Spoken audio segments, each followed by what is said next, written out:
because he's got a plan and a purpose. And you know, it's amazing because after I have that time with the Lord, whether it's in prayer or whether it's in praise, something happens. There's a new approach to life. There's a new view of my world. I'm no longer intimidated. I'm no longer overwhelmed. In fact, that's why we praise. Right, Melanie? Because there's something about this moment when we sing these songs, when we make these declarations, we begin to remember that my God is able. That my God meets all of my needs according to his riches and glory. That no matter what I face, no matter what bill comes in the mail, no matter what letter we get from our employers, no matter what our kids say to us, no matter what our spouses do to us, no matter what happens, no matter what kind of conversation you have around the dinner table, our God shall supply all of our needs according to his riches and glory.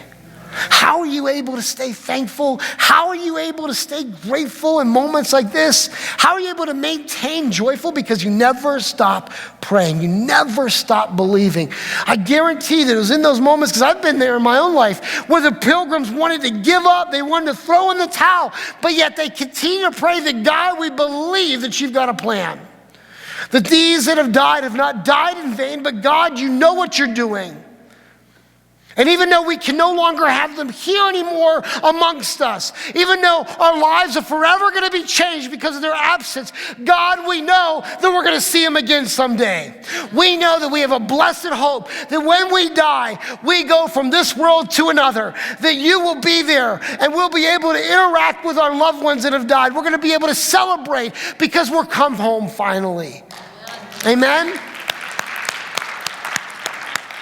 The reason Christianity can face persecution, the reason Christianity can suffer and suffer and suffer and not back down, in fact, grow, is because Christianity is not based on the blessings, but based on the suffering.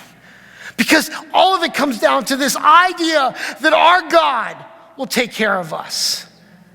That we can look at the hangman's noose, that we can look at the fiery pit, that we can look at the den of lions and know that our God will still take care of us. Friends, this Thanksgiving, when you sit around the table and they begin to talk about what they're grateful for, you talk to the fact that this is my God.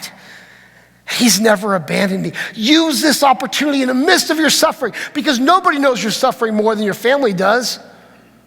And they'll be the first to tell you, won't they? They'll be the first ones to throw this into your face. Well, what are you going to do now? I thought God was there. Aren't you going to pray to your God?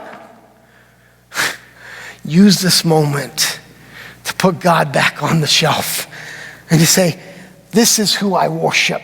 This is why I worship. And friends, I guarantee it that when you begin to live like that, people will take notice. There were lots of colonies that were attempted to start here in America that failed. The Pilgrims weren't the only ones that had this type of horrible, horrible tragedy befall them.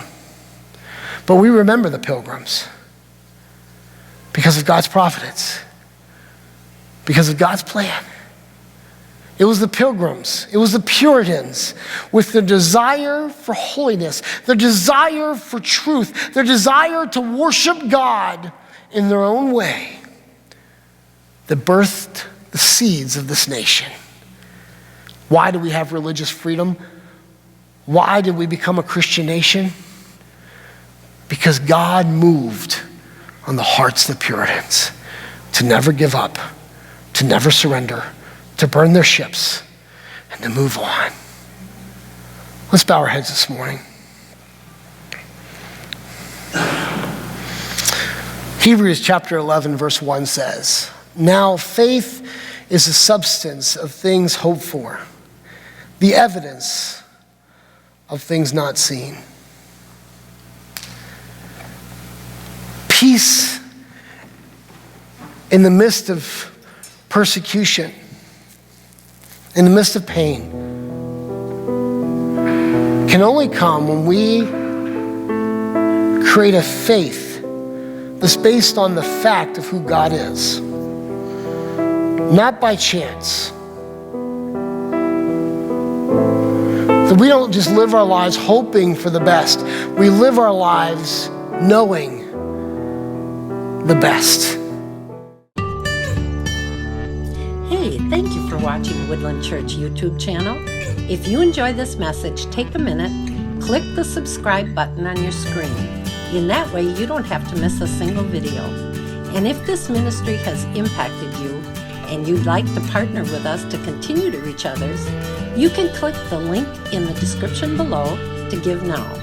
Thanks again for watching, and don't forget to subscribe.